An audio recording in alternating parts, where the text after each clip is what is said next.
Selama ini umat Kristen meyakini Yesus sebagai Tuhan, sementara umat Islam mengenalnya sebagai Nabi Isa Al-Masih, utusan Allah, bukan Tuhan.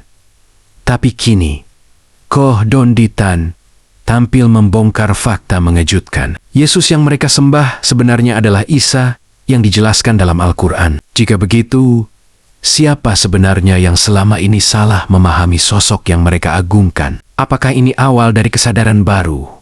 Atau bukti bahwa Islam sudah benar sejak semuanya, awal? teman-teman, Shalom di dalam Kristus.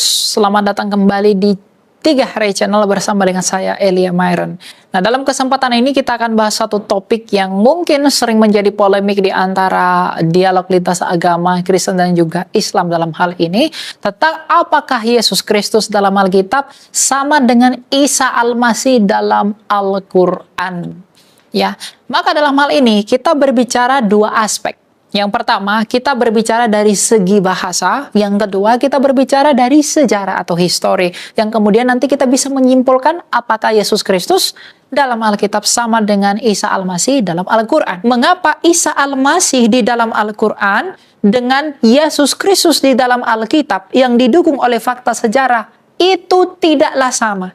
Lalu kemudian, fakta sejarah yang begitu kaya membuktikan bahwa Yesus Kristus ini pernah mati tersalib di bawah pemerintahan Pontius Pilatus atas tuntutan Mahkamah Agama Sanhedrin di Israel pada waktu itu.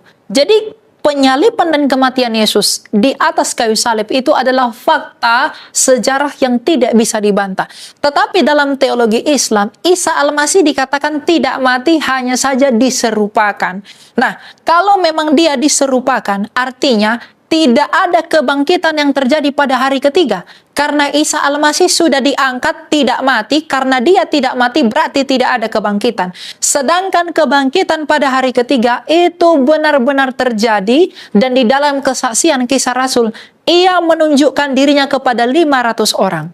Yang artinya Yesus mati dan bangkit yang didukung oleh fakta sejarah, misalnya tulisan Josephus, Tacitus, kemudian Lucian, Marabar Serapion dan lain sebagainya, itu tidak sama dengan deskripsi Al-Quran bahwa Isa Al-Masih itu tidak mati melainkan diserupakan, hanya diangkat ke surga. Nah, jadi dari hal ini itu tidak sama, kecuali teman-teman Islam bisa membuktikan data sejarah di abad pertama yang lebih tua dari data Josephus yang menyanggahi atau yang mendukung bahwa Yesus itu diserupakan. Ketika teman-teman Islam mungkin berkata, Isa Al-Masih kami itu adalah Yesus Kristusnya kalian. Nah, sekarang pertanyaan saya, apakah kesaksian Isa Al-Masih atau argumen tentang Isa Al-Masih dia diserupakan itu memiliki fakta sejarah yang lebih tua, atau jangankan lebih tua, yang sama tuanya dengan data sejarah yang kami miliki? Dalam hal ini adalah tulisan Josephus di abad pertama. Ya, sampai hari ini sayang sekali saya tidak pernah menemukan itu. Jadi dari fakta sejarah sendiri, Yesus Kristus dengan Isa Al-Masih di dalam Al-Quran tidaklah seorang pribadi yang sama. Lalu kemudian tujuan kedatangan Yesus Kristus itu dan Isa Al-Masih di dalam teologi Islam tidaklah sama. Sekalipun teman-teman Islam mengatakan bahwa Isa akan datang menghakimi, lalu itu hanya dipandang sebagai nabi saja, kami memandang bahwa Yesus Kristus datang ke dunia sebagai hakim karena dia adalah Allah, sebab hanya Allah yang pantas untuk menghakimi. Jadi kalau diperkatakan bahwa Yesus Kristus dalam Alkitab sama dengan Isa Al-Masih dalam Al-Quran, demi memasakkan teologi-teologi tertentu, sebenarnya itu adalah pilihan untuk tetap menjadi bodoh. Karena data sejarah membuktikan tidak demikian.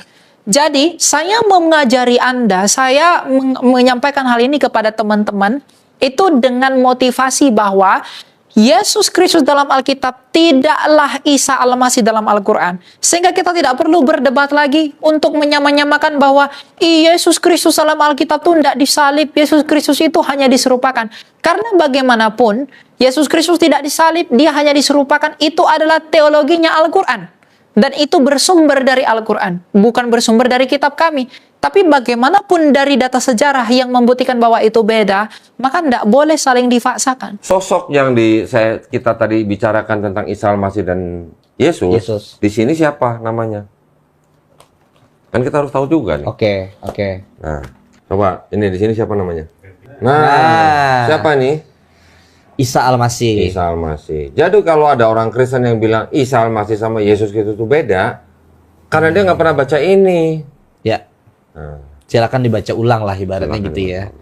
Ya kalau nggak bisa beli yang tahun 1911, ada nih yang 2011. Yang terbaru harganya juga mungkin lebih Murah, kalau ini cuma 80.000. Nih. Ini Kitab Suci Injil 2011. Tuh. Oke. Ya kan? LAI juga loh. Ya. Ya, Kitab Suci Injil. Tapi kemarin kalau nggak salah sudah ada perubahan deh kok.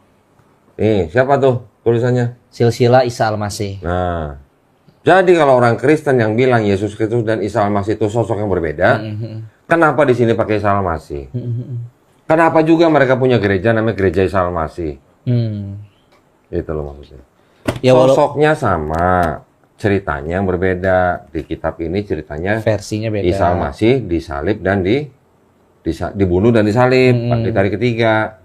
Di Islam kita tetap pakai nama Isa Al-Masih, tidak dibunuh dan tidak disalib. Ya. Sekarang kalau di Islam, kita mengakui nggak Jesus Son of Mary? Iya. Sama. Buktinya? Buktinya apa?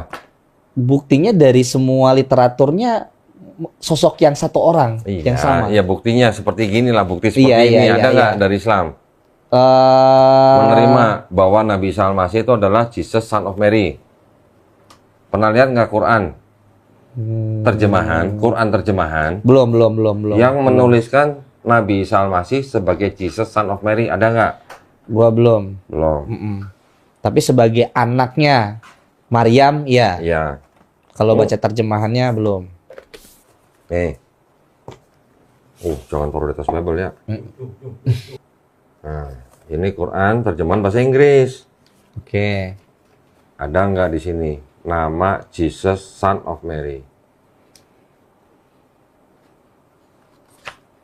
Ini ada di Quran surat Maryam ayat ke 34. 34. Siapa tuh? Such was Jesus, the son of Mary. Berarti Islam mengakui sosok Jesus Son of Mary itu adalah Isa Al-Masih. Dengan sosok yang sama gitu. Dengan sosok yang sama. Kalau masalah cerita berbeda ya bebas kan? Quran mau menceritakan Yesus putra Maryam tidak dibunuh dan tidak disalib, ini hak Quran. Iya. Bible mau menuliskan Yesus Kristus atau Isa Al-Masih dibunuh dan disalib dan bangkit dari ketiga, itu hak mereka juga gitu. Tapi sosoknya sama. Jadi kita belajar kristologi nggak cuman melulu tentang Kristennya loh. Dari Islami kita juga harus membandingkan. Supaya apa? Tujuan utamanya adalah untuk menguatkan iman orang Islam dan membentengi akidah orang Islam. Oke. Gitu. Sampai kita harus beli buku seperti ini. Ini adalah yang namanya buku concordance. Tentang Setiap kata yang ada di dalam Bible itu ada di sini definisinya, dipakai di ayat mana. Tapi artinya memang secara apa. ini Kodoni itu passion banget ya. Sampai benar-benar menelaah sampai detailnya gitu. Karena harus ini senjata kita. Ini senjata kita supaya kita bisa membuktikan. Iya, Gitu. tidak asal ngomong dan Nggak, tidak jangan asal ngomong. ngambil Walaupun data saya ya. bukan profesor, walaupun saya bukan dokter, tapi kalau saya punya ini, kan nggak perlu dokter, nggak perlu profesor untuk Tapi bisa baca begini. penelitian kayak gini tuh emang layak untuk menjadi seorang dokter loh. Saya udah nggak sempet lah kuliah lah. Yang penting ketika kita berdakwah, kita punya bukti-bukti Ya, yang bisa dipertanggungjawabkan, udah gitu aja. Nah kalau yang ini kok? Dan bukti-bukti yang seperti ini kan berasal dari kalangan Kristen sendiri. Kalau Yesus adalah Isa, dan Isa adalah Nabi, mengapa kalian menyembahnya? Kodendi sudah membuktikan bahwa dua nama itu merujuk pada satu sosok yang sama. Tapi yang satu diangkat sebagai Nabi, yang satu dijadikan Tuhan. Sekarang, tinggal pilihannya. Ikut kebenaran wahyu, atau terus bertahan pada keyakinan warisan yang tak pernah diajarkan oleh Isa itu sendiri. Tinggalkan komentar. Sebarkan pencerahan ini. Dan jangan lupa subscribe untuk terus membongkar kebenaran yang selama ini ditutup rapat.